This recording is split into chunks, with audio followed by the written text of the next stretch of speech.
Nigerians are with you. Nigerians are with you. Nigerians are with you. Amen. Amen.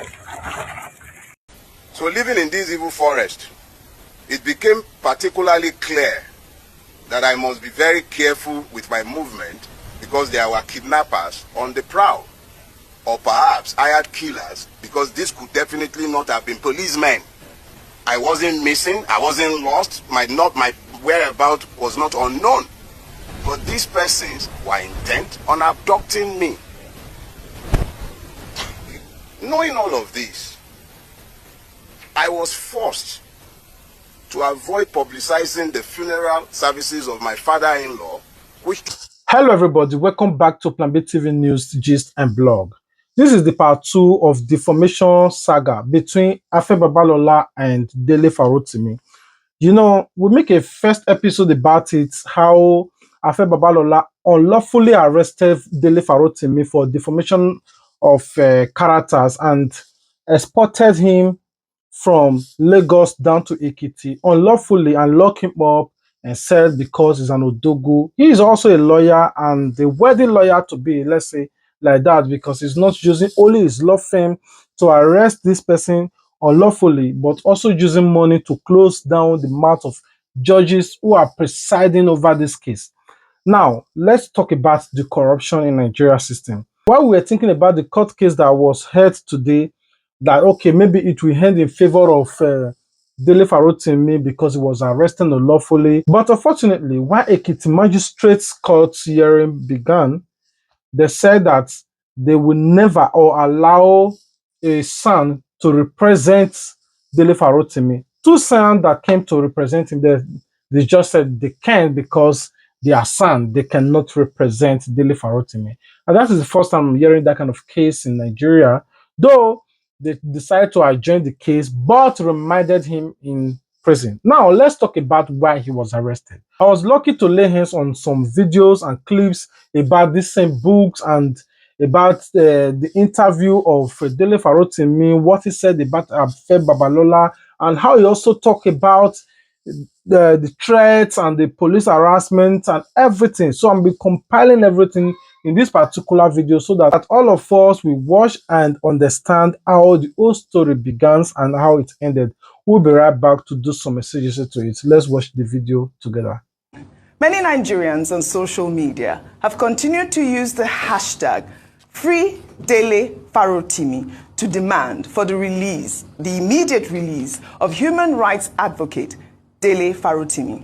The arrest of the activist over alleged defamation has also sparked public interest in Farotimi's book, Nigeria and its Criminal Justice System, which has now become an Amazon bestseller, ranked #1 in elections and 555 among all books on the platform. The publication has also topped categories in general elections, political process, and political commentary with a 4.9-star customer rating. The book, which was published on July 2nd, explores how affluent Nigerians allegedly exploit the country's judicial system for personal gain. Well, hours after the Ekiti State Magistrate Court remanded Farotimi in prison, Roving Heights, a popular bookstore, reported its website had crashed due to unusual traffic and a spike in the demand for the book. I mean, I did go to Amazon.com and I did see bestseller.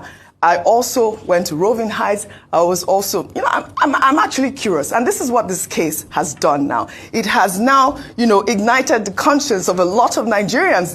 They want to know what this book is all about. I mean, what are we saying here? Rufai, this story is huge. So many reactions have trailed the story. And, we've discussed at length about what has been going on. So I want to read some reactions from Nigerians. And, yesterday, Afe Babalola broke his silence on Farotimi's detention. And here is a tweet. He said that the book contained several defamatory statements that questioned his integrity and accused his law firm of unethical practices, including corrupting the judiciary. In response to that, Winston wrote, "It is not your place to say what is defamatory to you. It is the court's duty. You can't call it defamation simply because it hurts you. What if it's true? Dele has asked you to challenge him in court. Why not do so rather than kidnap him and hold him hostage with the police? Damilare wrote, of course, we know the content of the book. The question is if the content could be challenged and proven wrong. Dele Farotimi already said it in an interview with Sheung that he is standing by everything he wrote in the book. Let this be challenged in the court of law. Well, Isaac wrote, Are Afe Babalola is an easygoing lawyer, and if you have ever met this man, you would know that he is not the type to oppress the less privileged. He is a renowned philanthropist who has spent more than 7 decades upholding justice. I won't even begin to talk about the crucial role he played in helping recover our national funds. Then one Rastafarian-looking author suddenly wakes up one day and attempts to tarnish the name that Are has dedicated his life to building. This is a low blow. Are only asks for a proof of the allegations, but the followers of one failed politician began a smear campaign against him on social media. Is that justice and fairness? Let's talk about justice for Are Afe Babalola.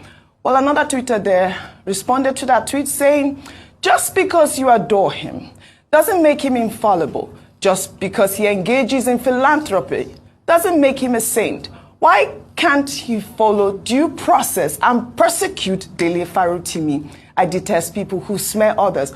But the guy said he has his evidence, so the law should take its course transparently. You may not like Dele Farotimi, but he still has his rights. Those rights must be respected. Otherwise, we are no longer operating the rule of law, but the rule of the jungle.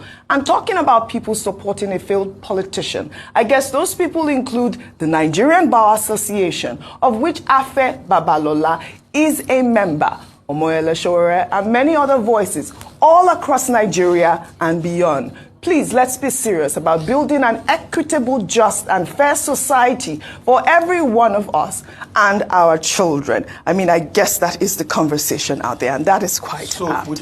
Transparency, due process is the call out there. So a lot of people try to spin narrative. Anyway, Dele has said a lot of people will try to spin this narrative. So we're not surprised that we're seeing them. They are really beginning to come out now. Yeah. Nobody is saying Are Babalola should not, if he feels the fame, should not go about fighting for his rights. And that is his right. But the way they have gone about it has made what he's doing wrong.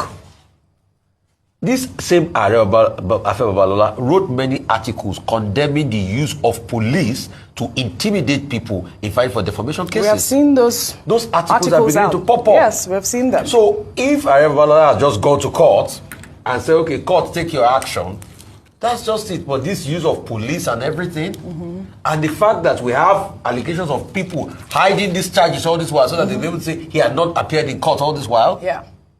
And as regards him telling his own part of the defamation story in his deposition, this story had come out like 2 days ago, and I had seen the full chapter of all the pages of what he wrote. In fact, I think he cited in over 10 or 15 pages in the book where where he claimed that Dele defamed him. And that's for the courts to decide. Part of his prayers is that the book should be withdrawn. But the book now, that is circulating all over the world, and everybody's getting it on Kindle and Amazon, where is he going to get the injunction to withdraw the book all over the world? In a case, if he gets what he wants. Most importantly, and let me make this very important point, as I said, there's this top American journalist that said something recently, an older man, that said when people defame you, the best thing to do is to keep silent. Yeah. Half of the people might not have even read about the defamation.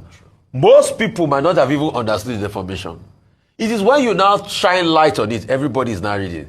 I can tell you that the book didn't get its adulation when nobody even report. Most people didn't even report it when Dele wrote the book. But today, it's worldwide. Yeah. So I'm not saying Afe does not have a right to change if he feels his right is being trampled upon. No.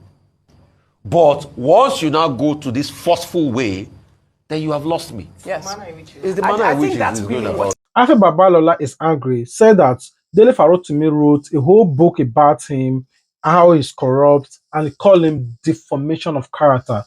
while he's trying to clear up his name, everything Dele Farotimi wrote in that book, Afe Babalola is displaying them and acting them real to Nigerians. How are you going to say somebody said I'm a gangster? Now I'm trying to prove to the person I'm not a gangster. Then I ring is a gangster to go and mess up that person and say, yeah, that is how we roll. That is exactly what Afe Babalola is doing. While he's trying to say that, hey, I'm not corrupt, oh, I don't abuse power, or I don't oppress people, but he's doing that right in the eyes of every Nigerian. Now, I want you guys to watch this particular videos of Dele Farotimi, how Shehu interviewed him before he was arrested, and how this whole case is going. We'll be right back. Person so revered as Are Afe Babalola, Yes. it looks that you are impugning that image, that reputation built over the years. And I'm asking you to substantiate. Tell Nigerians on this platform what exactly was the case. How did he deny you justice through the system? Sheon, Mr. Farotimi. I wrote a book deliberately setting out the facts. I have also been very deliberate in my presentation and speaking about the book since I wrote it, to make sure that nobody is able to say that I have written the book with the intention of scandalizing persons. When I said Are Afe Babalola denied me justice, I laid out the substance of my allegation in the book that I have written. If I begin to deal with the nuts and bolts of it on your podcast or in the press, that's why you've never seen me tweet any part of the allegation or speak about it publicly. I've put it in a book. That is deliberate. It will outlive me and them. It is not beer parlor talk. It is me putting my words in writing. It is indelible. Nobody can touch it again. Before that book was written, my major prayer was that Are Afe Babalola should live to read that book, or at least have somebody read it to him, or at least have somebody tell him about it so that he's able to rebut, and nobody is going to turn around later on and claim that, why didn't you say this when he was alive? In actual fact, that was why I sued him in his lifetime, so that there would be record that I challenged him with the fact when he was alive. And thanks to God, the God who has given all of us life, he has preserved him as he has preserved me. Are Afe Babalola is alive and well. He is well able to challenge the facts as I have laid them out. So when I say that he denied me justice, even you who has read the book, let me just say this. How do you explain that the person who was the chairperson at my wedding was the judge, the chairperson at my wedding, who has not talked to me and has kept a distance and been very malicious towards me since 2003. She has never had a word to say to me. That was the person, my very first employer as a lawyer. That was the judge that the case was assigned to. My case against Afe Babalola was assigned to that judge. And you think that you couldn't have gotten justice? How could I possibly have gotten justice from a judge who hadn't spoken to me, who was chairperson at my wedding, who was the first person to ever employ me? And that Who will imagine that kind of person would be in your favor, not against you? Oh, I didn't need anyone to be in my favor. But as I said in the book, the moment the case was assigned to her, I called the former head of chambers and told him, see, they've assigned my case to this woman. If I write a letter demanding that the case be removed, it will be construed as me being malicious. I'll leave it, since she's not the substantive judge. She's meant to be the, I can't remember what they call those things. When you file a case, first it goes to a judge before it goes to trial. She was just meant to just take the preliminary issues. But she killed the case before it even went. That's another story, and it's been told. See, justice must not only be done, it must be seen to have been done. She adjourned to rule on a preliminary objection. We wrote 2 letters to the court to find out when the ruling will be delivered, and copied Afe's chamber. Nobody ever responded. 9 months after her adjournment, she delivered the ruling without even informing us. We just happened to be in court for something else, and we realized that she had delivered her ruling without ever informing us. I have provided more. Look, my own is this. Before the book was written, I was pressured. I was under a lot of personal pressure that I must write this book and it must be in the public space because none of us will live forever. Now I have written this book. Those who feel aggrieved by the book should do me the favor of suing me. I have not whispered in a beer parlor. I did not talk in some back room somewhere. I have written a book. It is in the public domain. If they are aggrieved, let them go to court. Maybe everybody, they tell us in Nigeria, go to court. Now, you listen to the whole interview. But to round it up, the genesis of everything after the police were after him, he quickly have to call a press, and this is what he have to say to brief everybody that this is what Afe Babalola is doing, this is what the judicial is doing, this is how Nigerian political system and the entire judicial system is corrupt. Not all though, but 99% of the Nigerian judicial system is so corrupt than APC himself. And I want you guys to watch the video. Good afternoon, gentlemen of the press. This is my first rodeo. I've never had to ask to speak to you like this, especially at such close quarters. The last time I requested to speak with the press, it was in 2021 when I had credible information that there was an active murder plot against me. I spoke at the time only after I had submitted petitions to the Nigerian police under the leadership of Akim Odumosu as the police commissioner at the time. My petition was specifically addressed to his office. He is today of the Lagos State Park Services. At the time, I mentioned 3 names with specificity. Included amongst the 3 at the time is a traditional ruler in Lagos State.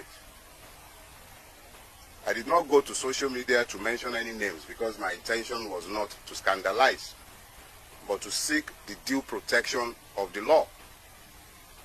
I equally copied this letter to the Director of State Security Services in Lagos State.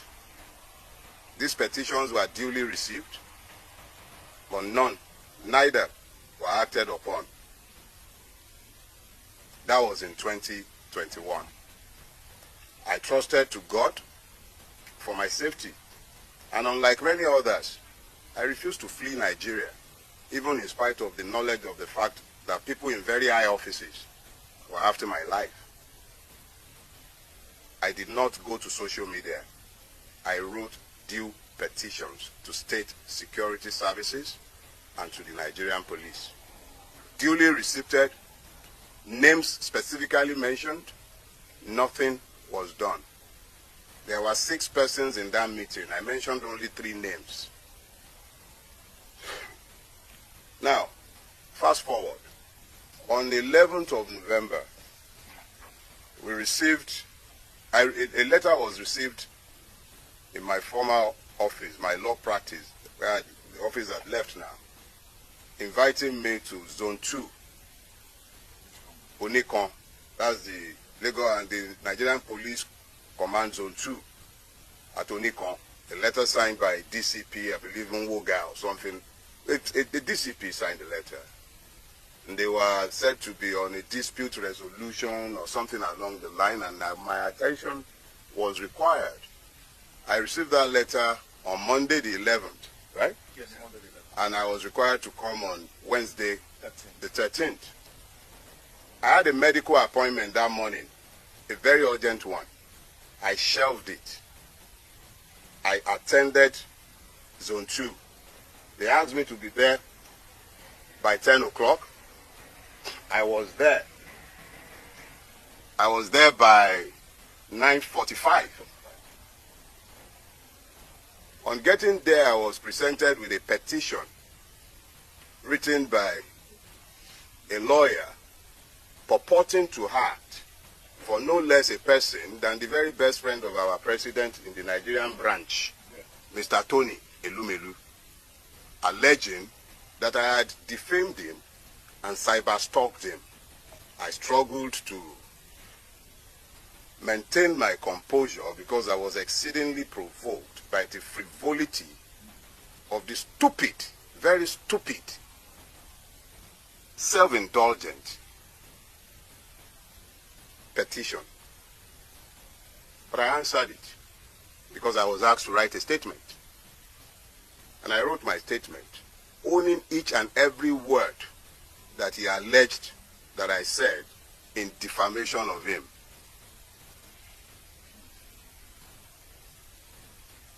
The IPO then took my statement and the file to see the DCP, who had signed my letter of invitation, and I was asked in.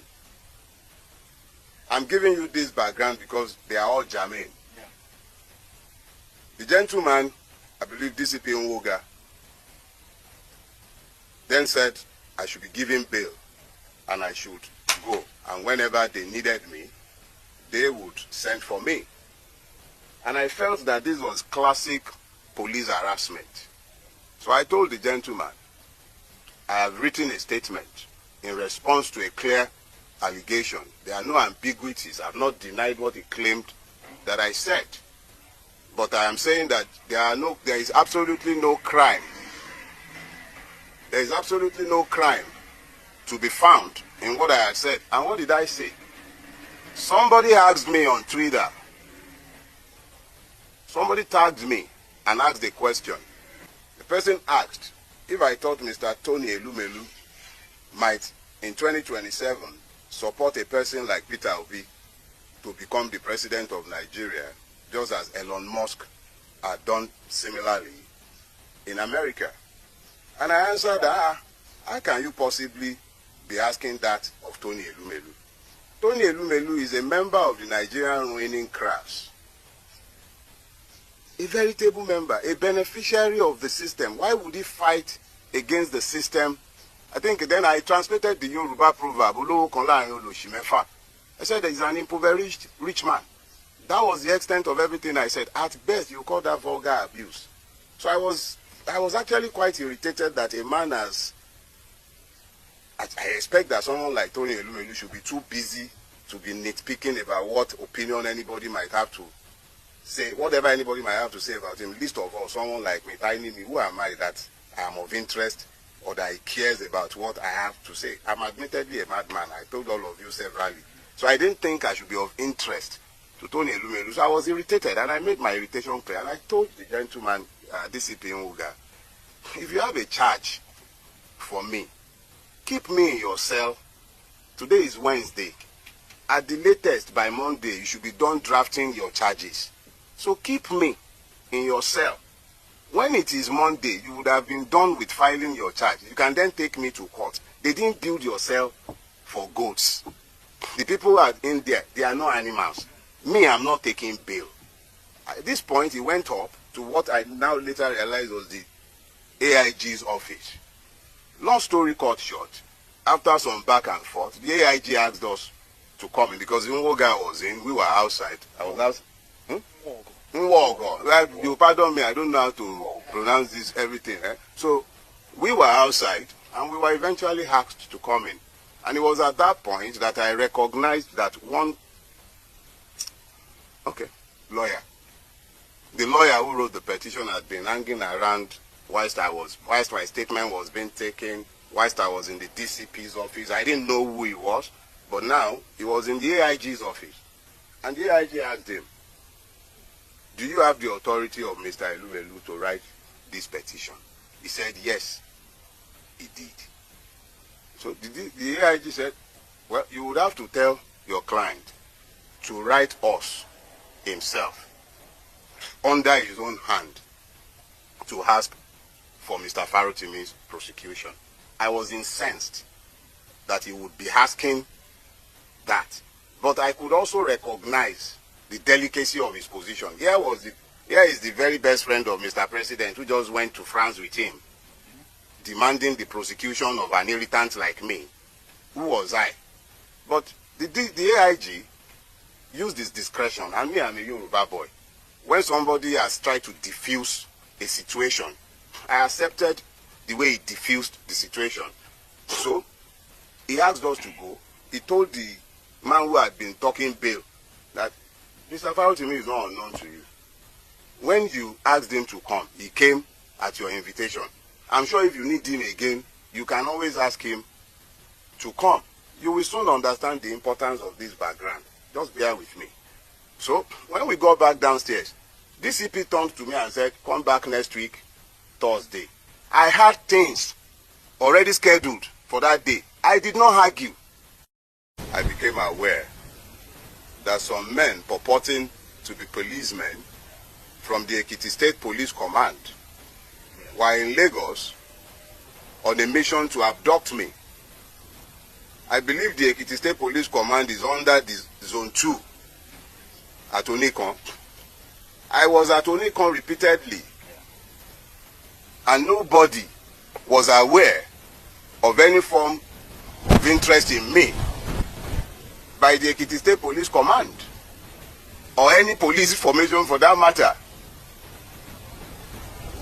So at this point, knowing and being very familiar with the evil forest that we call Nigeria, because that is what we have built.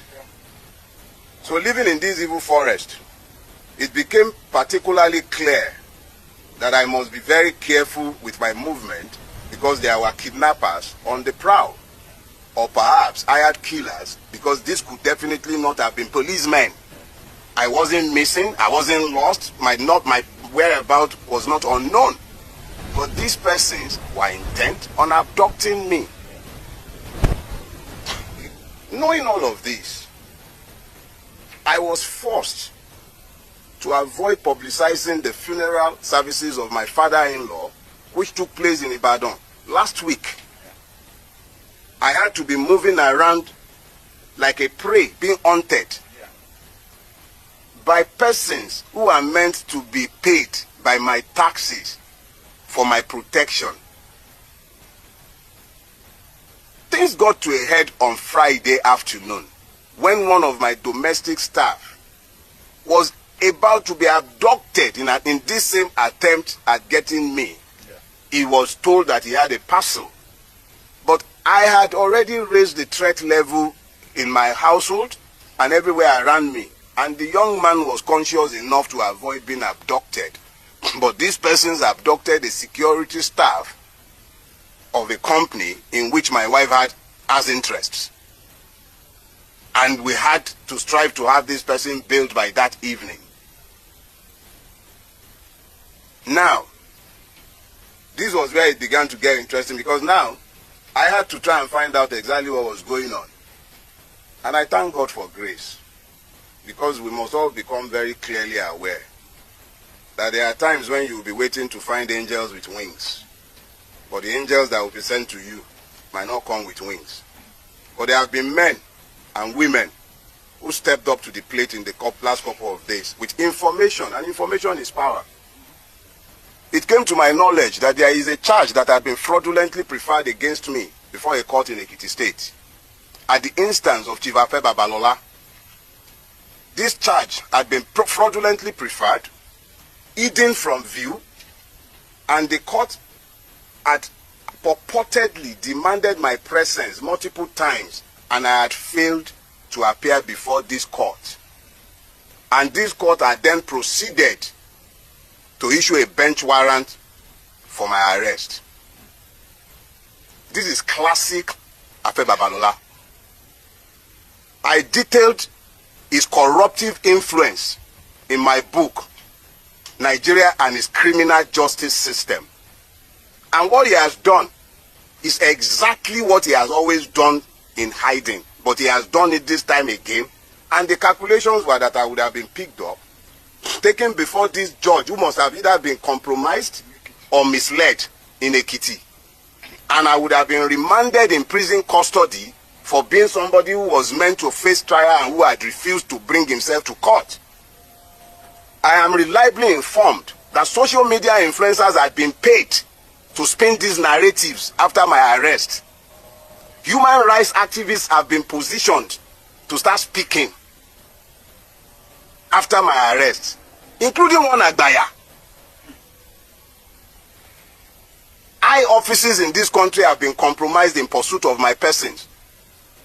High offices, from the Inspector General's office, because the police have been subverted. The Attorney General of the Federation needs to examine himself because his office has been somehow linked to this as well. I do not know if the presidency is directly involved in this, and I will not make frivolous charges.